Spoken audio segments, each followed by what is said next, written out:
I've got, let's see, technique question. How do you handle a string of eighth notes when playing fingerstyle?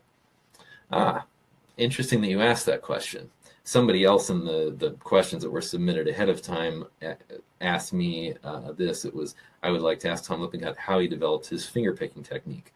Well, as it happens, my latest class, which is either now available or will be shortly available from Mike's master classes, is called Jazz Guitar Fingerstyle Technique, where I go into detail talking about my approach, and not just my approach. I mean, what I do is pretty specific, and I didn't want to, first of all, I don't want to imply that everybody is going to want to learn to play exactly the way I do.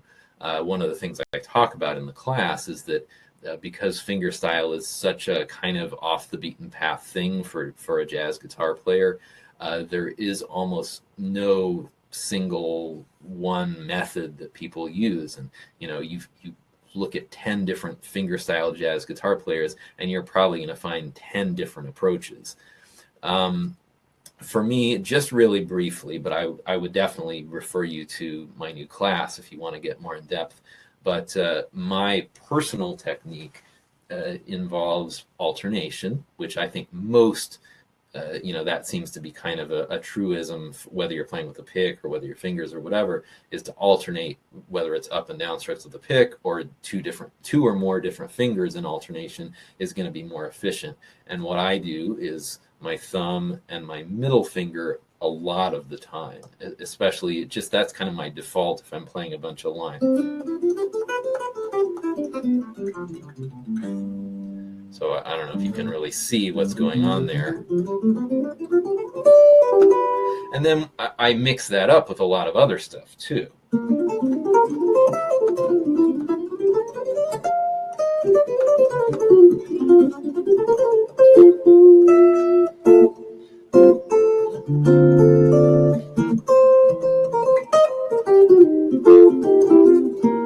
So I've got all kinds of different techniques going in there. But my basic default for single note lines, which is kind of the question that Glenn asks here, is alternation of my thumb and middle finger. And the way that I came about that, again, I go into more detail in the class, but I did start out as a pick style player, and it occurred to me after a lot of frustration with trying the classical IM alternation kind of thing and not making much headway with it, that since I already could play with a pick, I thought, what can I do with my fingers that kind of mimics that similar motion?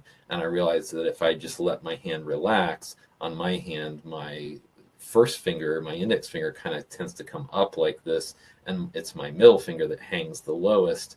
And I realized that my thumb kind of could make a motion like the downstroke of a pick, and then coming back up, the middle finger would be like the upstroke. So that was my starting point. And right away, I was able to get more speed and kind of just comfort in general that way. It was very kind of heavy-handed and rough at first, and it really took me a long time to refine it. But right away, I was able to get a lot more comfort and dexterity and speed than I ever could trying this. Now, again, there's as many different techniques as there are players, so I'm not trying to say that thumb middle alternation is the way to go. That's what seemed to work for me.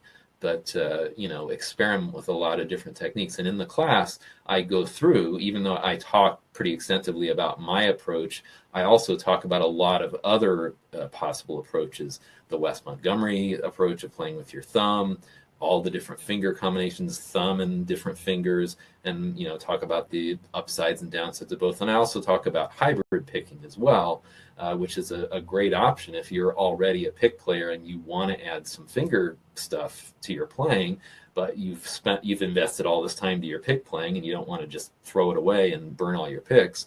You want to be able to kind of add to that. So the hybrid thing is also another option.